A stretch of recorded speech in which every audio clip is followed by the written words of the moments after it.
కూజంతం రామ రామేతి మధురం మధురాక్షరం ఆరుహ్య కవితా శాఖాం వందే వాల్మీకి కోకిలం. శ్రీరాఘవం దశరథాత్మజమప్రమేయం సీతాపతిం రఘుకులాన్మయరత్నదీపం ఆజానుబాహుం అరవిందదళాయతాక్షం రామం వందే నిశాచర వినాశకరం నమామి.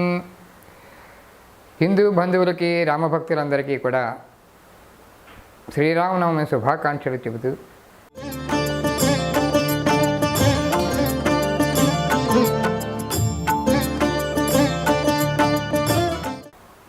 అందరికీ నమస్కారం.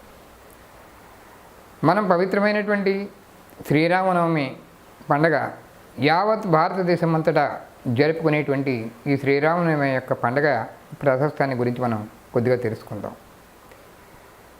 ఈ రోజున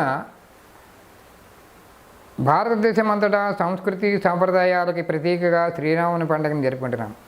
ఎన్ని భాషలు ఉన్నప్పటికీ, ఎన్ని ప్రాంతాల వాడు ఉన్నప్పటికీ కూడా యావత్ భారతదేశం అంతా శ్రీరామనవమి అనేటువంటి పండుగను జరుపుకోవడం ఒక మంచి సాంప్రదాయం. మన దేశంలో శ్రీరాముడిని ఆదర్శంగా జీవిస్తున్నటువంటి భక్తులం మనం. కాబట్టి ఈ రేపు జరుపుకునేటువంటి శ్రీరామనవమికి కొన్ని మనం విధి విధానాలని ఆలోచిద్దామని నా ప్రయత్నం. ఎందువల్లంటే రాముడు అందరికీ ఆరాధ్య దైవం. రాముడి యొక్క జీవితమే మనందరికీ ఆదర్శం. రాముని యొక్క కుటుంబమే మనకు అంత ఆదర్శ కుటుంబం. రామునిలాగా జీవించాలి అందరూ అంటారు. అన్నదమ్ములతో ఎలా ఉండాలో రాముడు నేర్పాడు. ఒక సకల ప్రాణి కోడితో ఎలా ఉండాలో రాముడు నేర్పాడు. తన భార్యతో ఎలా ఉండాలో తను నేర్పాడు. కాబట్టి ప్రజలతో ఎలా పరిపాలించాలో నేర్పాడు. ఇటువంటి ఆదర్శమూర్తి అయినటువంటి రామ కళ్యాణానికి రాముడి యొక్క శ్రీరామును మనం అందరం జరుపుకోబోతున్నాము. ఇది ఎందుకంటే ప్రకృతి ఆధారంగా వచ్చేటువంటిది మన శ్రీరామనవమి పండగ. ఇది వచ్చేటువంటిది చైత్రమాసం వెడుతూ మనకి గ్రీష్మ ఋతువు వస్తుంది. గ్రీష్మ ఋతువులో వైశాఖ మాసం వస్తుంది. గ్రీష్మ ఋతువు అంటే ఎండలు విండిగా కాసేటువంటిది. ఇక్కడ ప్రతి వారికి కూడా దాహార్తి ఎక్కువగా ఉంటుంది. కాబట్టి మన ప్రకృతి ఆధారంగా శ్రీరామనవమి పండుగ నాడు మనం ఈ ఉష్ణతాపాన్ని తగ్గించుకోవడానికే శ్రీరామనవమి నాడు మనం అందరం కూడా పానకం చేస్తాం. పానకంలో మనం బెల్లము మిరియాలు వేస్తాం. మరి వేడి కదా అండి అంటారు. సంస్కృతంలో ఒక శ్లోకం ఉంది, ఉష్ణం ఉష్ణేన శీతనం అన్నారు. ఉష్ణం ఉష్ణేన శీతనం అన్నారు. కాబట్టి ఆ రకమైనటువంటి ఉష్ణాల కోసమని ఆ మిరియాలు అనేటువంటి ఘాటుని, ఆ వేడిని మనం తాగడం వల్ల మన శరీరం చల్లబడుతుంది. అంతేకాదు శ్రీరామనవమి నాడికి పూర్వం చక్కటి తాటేకులతోటి చలవ పందిళ్ళు అనేవారు. అంటే తాటేకు పందిళ్ళతోటి మనం వేసేవాళ్ళం. ఆ పందిళ్ళ యొక్క చలవదనంతో అక్కడ కూర్చునేవాళ్ళం. ఇంకా కొంతమంది దాతలు ఈ ఉష్ణానికి వచ్చేటువంటి ఉక్కపోతను తట్టుకోవడానికి చేతిలో తాటేకు విసినకర్ర కూడా పంచిపెట్టేవారు. ఇలాగ ఎవరైతే చేస్తుంటారో వారికి పుణ్యము మోక్షం కలుగుతుంది అనేటువంటి సాంప్రదాయం ఒకటి ఉంటే, స్వీకరించేటువంటి మన వాళ్ళందరికీ కూడా ఆరోగ్యం సుభిక్షంగా ఉంటుంది అనేటువంటిది ఇది ఒక శ్రీరాముని యొక్క పండుగ యొక్క మనం ప్రాధాన్యతగా చెప్పుకోవచ్చు. రాముడు అందరి గుండెల్లోనూ ఉన్నాడు అనేటువంటిది ఒక ప్రతీక మాత్రమే. కాబట్టి గ్రామం నుంచి మనందరం కూడా ధన సమర్పణ చేసి అయోధ్యలో రామ మందిరాన్ని మనం నిర్మాణం చేసుకున్నాం. కాబట్టి ఈవేళ మనం రాముడు అంటే మనకి ఒక స్వాభిమాన సంకేతం. అయోధ్యలో రామ మందిరాన్ని నిర్మాణం చేసుకున్నాము అంటే రాముడిలాగా మనం కూడా జీవించాలి అనేటువంటి ఒక ప్రతిని తీసుకున్నాము అనేటువంటి ఆలోచన కూడా మనం ముందుకు తీసుకెళ్దాం. ఎందువల్లంటే పవిత్రమైనటువంటి పుణ్యక్షేత్రమైనటువంటి రాముడి యొక్క జన్మస్థలమైనటువంటి అయోధ్యలో రామ మందిరాన్ని మనం నిర్మాణం చేసుకున్నాం. అది అందరికీ తెలుసున్నదే.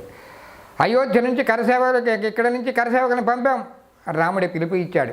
కొంతమంది త్యాగమూర్తుల యొక్క బలిదానాల వల్ల మన రామ మందిరాన్ని మనం మళ్ళీ పునరుద్ధరించుకున్నాం.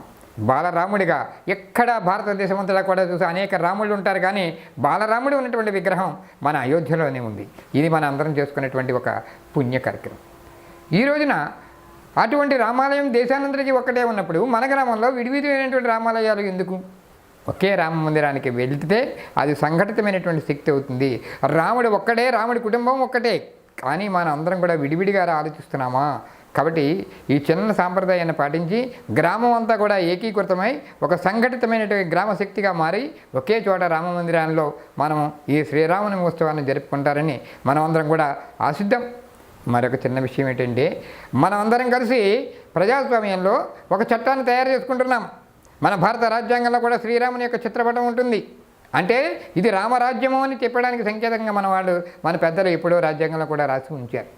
ఆ చిత్రపటాన్ని మనం చూసుకున్న తర్వాత రామరాజ్యం కావాలంటే మనల్ని పాలించడానికి పాలకులు రాముడిలాగా ప్రజల్ని కన్న బిడ్డలలాగా పరిపాలించాలి. ఆనాటి రామరాజ్యంలో ఏ విధమైనటువంటి ఆటంకాలు లేవు, కరువు కాటకాలు లేవు, ప్రజలందరూ ఈతివాదాలు లేకుండా ఆనందంగా జీవించారు.